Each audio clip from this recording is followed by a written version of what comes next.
a ver, estás limitando derechos, ¿por qué? Y porque decretaste una emergencia sanitaria, es una situación de emergencia. Pero esas restricciones tienen que ser muy puntuales, tienen que ser establecidas por periodos concretos de tiempo, y sobre ellos tiene que haber un muy pesado control del resto de los aparatos del Estado.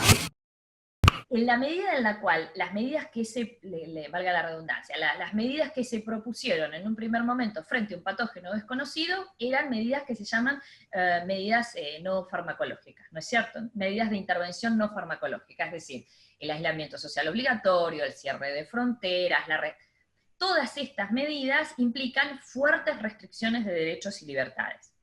Por esa razón es que hablo del sistema regional, ahora voy a hablar a nivel latinoamericano, la Comisión Interamericana de Derechos Humanos elaboró una resolución, es la 1/2020, que la podemos googlear, que está también en castellano, en la cual establece, es un documento sobre pandemia y derechos humanos, donde hay toda una serie de recomendaciones, primero de carácter general y después en función de grupos de vulnerabilidad, de cómo minimizar el impacto y cómo generar la importancia de los mecanismos de control sobre estas situaciones restrictivas de derecho, porque se prestan obviamente, a ver, estás limitando derechos, ¿por qué? Y porque decretaste una emergencia sanitaria, es una situación de emergencia.